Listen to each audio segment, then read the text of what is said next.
So welcome my dear students, this is another lecture on special curve.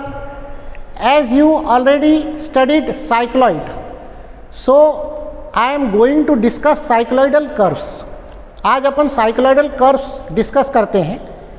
Cycloid के आगे इप्पीसाइक्लॉइड and हाइपोसाइक्लॉइड. जैसे कि आपको बताया था मैंने, epicycloid, what is epicycloid? Epicycloid is generated by a point on the rolling circle when it is rolling over a curved path. So this is a curved path, and when a circle is rolling from outside, ध्यान रखना इस बात को, the outside is very important. This is a keyword for you, because when circle is rolling from outside, it make epicycloid, and when circle rolls from inside, it makes hypocycloid. Okay? सो अपन यहाँ आज discuss कर रहे हैं इप्पीसाइक्लॉइड. पहले मैं आपको definition बता दूँ इप्पीसाइक्लॉइड की. What is epicycloid? When a circle is roll over a curved path from outside, the curve generated by a fix point on the circumference of rolling circle is called epicycloid. So for drawing this I am taking a simple question. Generally questions आपको definition के terms में भी आते हैं, तो आपको definition भी ध्यान रखना है. अभी मैं एक सिंपल क्वेश्चन ले रहा हूँ कि we have to draw epicycloid and hypocycloid when capital R is 75 mm and small r is 25 mm. So what is capital R? Capital R is called directing circle. Means this curved path over which this circle is rolling, this is called directing circle. And rolling circle, this circle is rolling, this is called rolling circle. So definitely rolling circle is small than directing circle. So the radius of rolling circle and directing circle is given, and we have to draw इप्पीसाइक्लॉइड. Okay? So before start करने से पहले हमें एक और calculation करना है. हम उस कैलकुलेशन को करेंगे. Theta is equal to 360 into small r upon capital R. We find theta that is 120 degree. What is this? This is the rolling circles 2 pi r means 1 revolution. The rolling circles 1 revolution completes here. This is find by 360 into 2 pi r upon 2 pi r means r upon r means we got 120 degree angle. So we have to make a 120 degree angle here, and curved path हमें यहीं तक बनाना है 120 degree तक, क्योंकि यहाँ पर इसका एक रिवॉल्यूशन कंप्लीट हो जाएगा. तो हम जो इप्पीसाइक्लॉइड बनाएंगे that is for only 1 revolution. Okay, so start करें. अब मैं स्टार्ट करता हूँ इप्पीसाइक्लॉइड ड्रॉ करना. देखिएगा इधर. First we take a point here that is O. Any point that is O. Okay, now first we draw capital R that is 75 mm given, and it is directing circle radius. So simple, we take a radius R. ये already बना हुआ है, मैं आपको इसी के ऊपर से बना के दिखा रहा हूँ. अगर आपने कैपिटल R लिया और ये कर्व्ड पाथ ड्रॉ किया, so just draw this curved path. Okay, now from O we draw a line here. इस O से हम यहाँ पर एक लाइन बना दें. ठीक है, अब इस लाइन को आप एक्सटेंड कर दीजिए, और इसी लाइन पर हम ड्रॉ करेंगे rolling circle. What is the radius of rolling circle? 25 mm.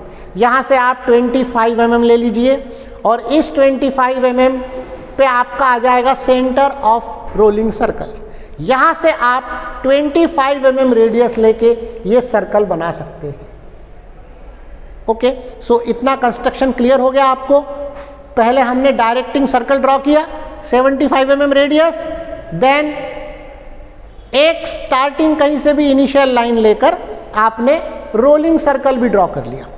Okay, now divide this rolling circle into 12 equal parts. अब हम इस रोलिंग सर्कल को 12 पार्ट्स में डिवाइड करेंगे। मेरे ख्याल से सर्कल को 12 पार्ट्स में डिवाइड करने का ज्योमेट्रिकल कंस्ट्रक्शन आपको आता ही है। So first draw this circle into 4 equal parts, then by taking radius mark arc here and get 12 parts. ये आपको आता है, आप 12 पार्ट्स कर सकते हैं। Okay, now this circle is rolling in clockwise direction, means this is the direction of rolling circle. So the first point contact with directing circle, देखिए इधर पहला पॉइंट जो डायरेक्टिंग सर्कल के कॉन्टेक्ट में आएगा वो ये होगा। तो इस पॉइंट को हम नंबरिंग करेंगे 1 and 1 2 3 4 5 6 7 8 like this. These are the labelling for rolling circle. अब ये जो आपका 120 डिग्री है, इस 120 डिग्री को भी आपको 12 पार्ट में डिवाइड करना है। So there are many methods to divide this 120 degree into 12 equal parts. Either we take 10 degree each part, okay, और we can take 90 degree 30 degree and 60 degree, and then this 30 degree divide in 3 equal parts by taking this first approximation। अगर हम ये first approximation लेते हैं तो 1 2 3 by trial and error method we can divide these into again complete 12 equal parts। So these parts are labeling 1 dash 2 dash 3 dash 4 dash 5 dash like this। Okay, so we have completed 1 2 3 4, we have completed 1 dash 2 dash 3 dash 4 dash। Okay, now the further construction, now we have to draw these parallel arcs। Now how these parallel arcs are drawn? Now see, by taking radius O and by taking center O and radius up to 1, we have to draw this arc. Center is same and radius is up to 2, we have to draw this another arc. Center is same, radius is up to 3, we have to draw this arc. Like this we draw all these arcs. Now see here, the first arc passing through 1 and 11, the second arc passing through 2 and 10, the third arc passing through 3 and 9, like this fourth arc passing through 4 and 8, fifth arc passing through 5th and 7, and last arc is 6। Now we have to draw one more arc, हमें एक और arc बनाना है। कौन सा? That is from center। आपको याद होगा cycloid में क्या था कि साइक्लॉइड में जो आपकी डायरेक्टिंग लाइन थी उसी पर 3 था, उसी पर सेंटर था और उसी पर 9 था। तो सिर्फ एक ही लाइन पर आपको 3 9 और सेंटर मिलते थे, मगर यहाँ पे सेंटर का आर्क डिफरेंट होगा। फॉर दैट उसके लिए हम क्या करेंगे, उसके लिए हम सेंटर O लेकर, centre is O and radius is up to centre of rolling circle, और आप ये आर्क ड्रॉ करेंगे। So this arc is arc of centre. Okay, so अब एक बार फिर से अपन लेबलिंग देख लेते हैं। आपने 1 2 3 4 किया and the intersection point of rolling circle and directing circle is marked P। The last point is P dash. 1 2 3 4 up to 11 dash, this is 1 2 3 4, and the last point of this arc, center arc, is C dash। Now we have to divide this C to C dash into 12 equal parts। Now how? See here, very simply, if we joined 1 O to 1 dash, अगर हम इस O को 1 dash से जोड़ते हैं और इसको extend करते हैं, तो जब आप इसको एक्सटेंड करेंगे तो सेंटर वाले आर्क पे ये आपको देगा C1। इसी तरह से अगर मैं O को 2 dash से जोड़ता हूँ और 2 डैश से जोड़ के मैं इसको एक्सटेंड करता हूँ तो ये मुझे यहाँ पॉइंट देगा C2। तो ये लाइन भी आपको पूरी ड्रॉ करने की ज़रूरत नहीं है, आप सिर्फ स्केल से देख सकते हैं और स्केल से यहाँ पर इस तरह से मार्क करके मैं यहाँ C3 मार्क कर सकता हूँ। ठीक है, इसी तरीके से आप C1, C2, C3, C4 all centres mark करेंगे on centre arc carefully. Okay, so this is our main construction. ये आपने पूरा कंस्ट्रक्शन ड्रॉ कर लिया। अब आपको इस P पॉइंट के डिफरेंट पॉइंट्स फाइंड करना है लास्टली, है ना। तो ध्यान से देखिएगा कि अब आप कंपास में रेडियस लेंगे CP, that is small r। What is CP? CP is small r, it is 25 mm। Now आपने CP डिस्टेंस लिया कंपास में, CP डिस्टेंस लेंगे आप कंपास में और आप सेंटर लेंगे C1 और इस फर्स्ट वाले आर्क पे कट करेंगे। देखिए इधर मैं आपको फिर से बता दूं, ये फर्स्ट वाला आर्क है पासिंग थ्रू 1 and 11, ये सेकंड वाला आर्क है, ये थर्ड वाला आर्क है, सेंटर वाला आर्क अलग है, ध्यान रखिएगा। This is arc through 4 and 8, ये है फिफ्थ वाला आर्क और ये है सिक्स्थ वाला। तो हम इसी तरह से 4, 5, 6, देन 7, 8, 9, 10, 11, जिस तरह से आप ऊपर जाएंगे उसी तरह से आप नीचे आएंगे। तो ये थोड़ा सा आपको केयरफुली करना है और थ्योरी आपको मालूम ही है, theory same, that is as in cycloid. जब ये सर्कल रोल होगा और 1.1 डैश को कोइंसाइड हो जाएगा तो बताइए ये P पॉइंट कहाँ जाएगा? ये P पॉइंट इस फर्स्ट आर्क पर आ जाएगा। इसी तरह से जब ये 2 डैश को कोइंसाइड होगा तब ये P पॉइंट कहाँ जाएगा? ये P पॉइंट इस 2 वाले आर्क पर आ जाएगा। इसी तरह से ये P पॉइंट धीरे धीरे आगे बढ़ता जाएगा। And what is the distance of P from C? It is R। ठीक है, तो हमें क्या करना है, कंपास में आप डिस्टेंस या रेडियस सेट करेंगे R और your first centre is C1 पे रख के आप फर्स्ट वाले आर्क पे कट करेंगे, देन C2 पे रख के आप सेकंड वाले आर्क पे कट करेंगे, देन C3 पे रख के आप थर्ड वाले आर्क पे कट करेंगे। अब आप इधर ध्यान से देखते जाएंगे द डायरेक्शन ऑफ कंपास, हम जो कंपास से आर्क कट कर रहे हैं वो कैसे कर रहे हैं। यहाँ तक जाने के बाद क्या होता है, आपकी डायरेक्शन अगर चेंज हो गई तो ये पॉइंट्स आपके गलत हो जाते हैं। तो देखिएगा ध्यान से इधर, दिस इज कंपास, ये मैंने फर्स्ट आर्क लगाया, ये सेकंड आर्क, ये थर्ड आर्क। देखिए मेरा कंपास किस डायरेक्शन में मूव हो रहा है, आपको इसी डायरेक्शन में मूव करना है। ये थर्ड आर्क, ये fourth arc, then fifth, then sixth, then seventh, then eighth, then ninth, then 10th, then 11। यानी आपका कंपास इसी डायरेक्शन में मूव होगा और इस तरह से आप ये पॉइंट्स मार्क करेंगे तो आपको पॉइंट्स करेक्ट मिलेंगे। ओके, तो ये अपने पॉइंट्स फाइंड हो गए। We can mark here this point is P1, sorry, this point is P. We can mark here this point is P1. We can say that is P2. We can say that is P3. We can say this is P4. This is P5. This is P6. This is P7. P8. P9. P10. P11 and P dash, like this. Now join these points by a free and smooth curve. If you draw or join these points by a free and smooth curve, you will get epicycloid. Now how? Now see the nature of curve. This point is very near to this and also very near to this line also. तो यहाँ पर आपको ऐसा बहुत दूर से नहीं ले जाना है, ये ध्यान से देखिएगा, ये थोड़ा सा ऊपर की तरफ जाएगा and then it turns like this. ये इस तरह से यहाँ पर कर्व आएगा और यहाँ पर भी आके लास्ट में आपको ध्यान देना है, the nature of curve is like this. अगर यहाँ से आप डायरेक्ट ऐसे जोड़ देते हैं तो ये भी गलत हो जाएगा।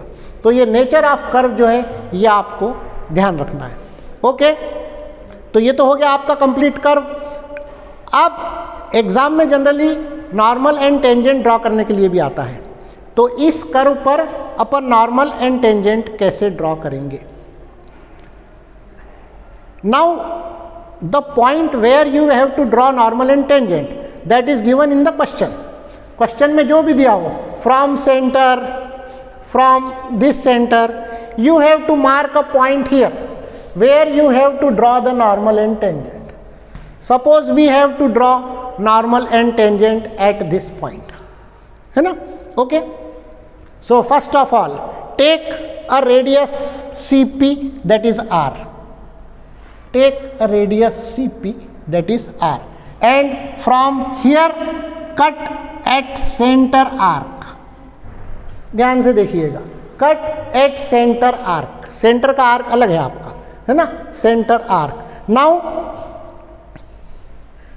Join this point two this point that is O, join this point two O,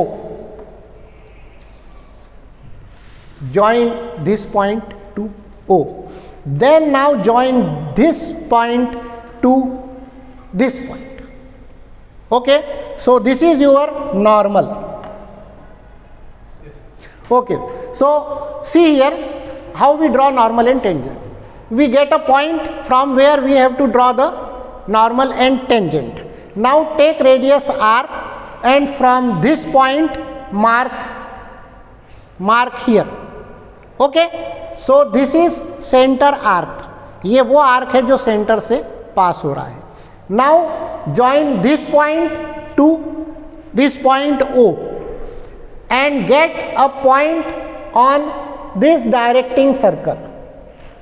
Get a point on directing circle. Now join this point to this point where we have to draw the normal and tangent. So this is our normal and perpendicular to this is our tangent. Perpendicular to this is our tangent. Okay, so this is the process, complete process of drawing epicycloid and normal and tangent. Okay, so now we have to complete hypocycloid also.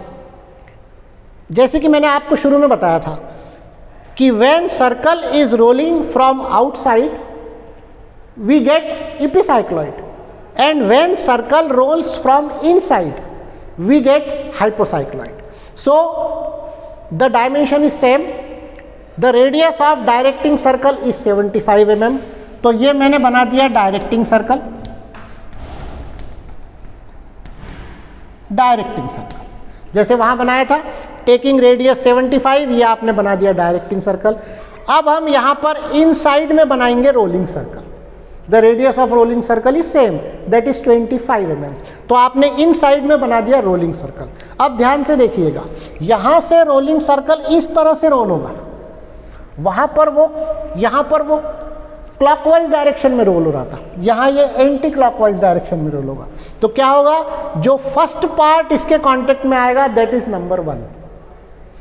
सो हम circle को same 12 parts में divide करेंगे, the construction is same, लेकिन सिर्फ एक difference है that is आप 1 2 3 4 इधर से स्टार्ट करेंगे। Why? Because circle is rolling like this, this is the direction of rolling of circle. Okay, तो आपका सर्कल इस तरह से रोल होगा, तो बाकी कंस्ट्रक्शन सेम है। आप 120 डिग्री करेंगे, 1 2 3 4 सर्कल के पार्ट्स करेंगे, 1 डैश 2 डैश 3 डैश, ये 1 dash 2 dash 3 dash 4 dash 5 dash 6 dash 7 dash 8 dash 9 dash 10 dash 11 dash and P dash. ये ऊपर का कंस्ट्रक्शन सब सेम है। अब आपने ये सारे आर्क्स बना लिए, arcs through 1, arcs through 2, arcs through 3 4 5 6। इन आर्क्स को पीछे जरूर लेके आइएगा, वरना आपको पॉइंट्स नहीं मिल पाएंगे। फिर आप ये लेके आए 11 तक, ये लेके आए आप 10 तक, ये लेके आए आप 9 तक। अब सेंटर वाला आर्क आपका अलग से बनेगा, और इसी सेंटर वाले आर्क पर आप फाइंड करेंगे C3, ट्रायल एंड एरर से ये 3 पार्ट कर लीजिएगा, C6 ट्रायल एंड एरर से 3 पार्ट कर लीजिएगा। तो C1 C2 C3 C4 C5 ये सब आपको फाइंड हो गए। अब construction last that is draw the arcs. अब ये आप थोड़ा ध्यान से देखिएगा, because your first arc is this, second is this, third is this, तो अब हमें ऊपर से नीचे की तरफ आना है ना। तो अब मैं क्या करूंगा, taking radius CP, taking radius CP, centre is C1 and arc on first circle, ये देखिएगा इधर, ठीक है। Centre C2, arc on second circle, centre C3, arc on third circle, centre C4, arc on fourth circle. तो ये आपके centre shift होते जाएंगे और अब आपका कंपास इस तरह से मूव करेगा, अब आपका कंपास इस तरह से मूव करेगा, तो आपको इस तरह से सारे पॉइंट्स मिलेंगे। ओके, तो ये हो गया आपका हाइपोसाइक्लॉइड। इन पॉइंट्स को जोड़ दीजिएगा फ्री एंड स्मूथ कर्व से, तो ये बन जाएगा आपका hypocycloid. Okay, so this completes epicycloid and hypocycloid. Okay, ठीक। Okay, so that was hypocycloid and this was epicycloid. सो ये दोनों कर्व्स बनाइएगा, these are cycloidal curves. Okay, bye.